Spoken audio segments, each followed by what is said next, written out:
Hello everybody, welcome back to my channel Trading Secrets. This channel is for entertainment purposes only. For those of you who do not know, my name is Ali. I have over 20 years experience teaching accounting, economics, business and law. Through this channel I'll be providing some stock analysis and a quick update on the $1 Million Challenge. So if anybody's not aware of this, this is a journey with an investment of $1,000 to a return of $1 million over a period of 3 years using a strategy called compound return investing. So the objective is try to get 201 trades each with an average return of 3.5%. It's not 201 consecutive trades, we do take into account losses. So for further details about how to join us for less than $9 a month, information is available in the description below. In today's video, we're going to be looking at some more smoking gun evidence against FINRA. We're also going to be sharing some tough questions for metamaterials with regard to the MMTLP fiasco, and finish off by having a look at a stock which has got FDA news expected this week, and this stock is up over 88% on the month, so stay tuned for that. Before we get started, let's have a look at first headline in terms of the markets from Bloomberg, and we can see here that the US economy is set for another cash boost if Congress can back the tax deal. So this is a bipartisan proposal, but it could fuel price pressures, economists are saying, so we'll have to wait and see what happens. But in other economic data news this week, we can see retail sales are expected Wednesday, industrial production also on Wednesday, and jobless claims on Thursday, so hopefully good news there. But going back to the news with regard to South Korea, shout out here to Kristen, who's shared news from the Korean Times, who have stated here 2 banks are to face fines for illegal short selling, and this is something that also needs to be replicated in the United States. And what she stated here, that obviously these were investment banks, they were caught naked short selling, but others are also being investigated. So we're potentially looking at the banks who may have made over $38 million in just 5 orders of transactions. So I'm sure the figures are going to be much bigger in the United States, so let's see what happens there. And in terms of earnings this week, we can see again we're getting back to big weeks of earnings, and we can see here no earnings, significant earnings on Monday, but we do have a number of earnings including Schwab, Alcoa, Discover and Ali expected this week. And finally, I'm going to share with you information with regard to Google. I believe Google is one of the best performing long-term stocks that you can hold, ticker symbol GOOGL. In terms of gross margin, we're looking at 56.1%, operating margin 27.4%, growth 5-year in terms of compound annual growth rate, we're looking at revenue 17.73%, earning per share 19.93%, which is very healthy, PE ratio 16.3, so overall a great long-term future for Google. Let's start by having a look at more smoking gun evidence against FINRA. So shout out here to Nicholas, who's posted a page from FINRA dated September the 30th, 2020, and this is titled "FINRA did not approve that security for trading." But what's interesting is that this information that FINRA provided is well before the U3 halt for MMTLP. So reactions here from Sensi as stated, the second short paragraph is super important, and what Deadcat has stated is that FINRA previously stated in the FAQs that the 211 was never filed, and that they use an exemption due to an unsolicited order, but that using that exemption that they never actually met the criteria, especially for international quotes. So let's zoom in and have a look at the link and the image from the website provided. So highlighted here in yellow, I'm going to focus on some of the shall we say implicating statements from FINRA, and they have stated that this information gathering and review process is required by Rule 15C2-11 of the Securities Exchange Act of 1934. So I am now going to say to FINRA, are you in breach of this rule? In my opinion, you are.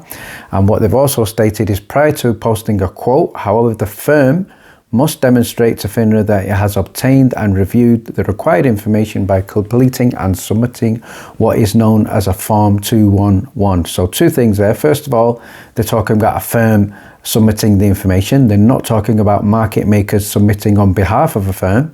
What they're also saying is that obviously you must post a Form 211, and we know a Form 211 apparently was not used. So what is going on, and has this Securities Exchange legislation of 1934 being breached according to FINRA. They also stated, as required by FINRA Rule 6432. So are they not following their own rules? FINRA then verifies that the firm has sufficiently demonstrated compliance with Rule 15C2-11. So again, they saying the firm has sufficiently demonstrated. So John Berder told them the firm did not give them information. John Berder stated that the firm did not list the security for trading. And what FINRA is stating is that obviously this is required according to Rule 6432. So in my opinion, clear evidence of negligence from FINRA in not following their own Rule 6432. Let's move on to the bottom, and it states here, FINRA's role is to verify that securities firms seeking to begin quoting a security on the OTC market, again, we're talking strong parallels here with MMTLP, have obtained and reviewed the required financial information about the issuer of the security and have a reasonable basis for believing that the information is accurate and from a reliable source. So the information was not accurate, the information was not from a reliable source. And if you remember what John Berder told FINRA, he stated that they used very much long outdated information from previous Torchlight website pages, and these we're talking about the alleged market makers. So the firm was not responsible for creating MMTLP, but what it states here is FINRA's role, what they've just stated to verify, has certainly not been completed, and I believe that this should also be shared with Congress, and this should also be shared with any cases going forward in terms of litigation. Let's now have a look at some of the tough questions for metamaterials. So shout out here to Sensi, who stated, unpopular opinion, there is going to be some hard truths coming out soon regarding metamaterials. And as much as we know that this was a problem created by FINRA and the U3 halt, metamaterials could also have stopped it. If they noticed that there was a corporate action problem, certainly that could have been done. And we are looking forward to some tough and fair questions for John Berder soon, and also for George Palikaros. And what Sensi has gone on to say, I believe John has responded, and Sensi has stated basically we're looking at success in 3 steps. So number 1, confirm a share overage.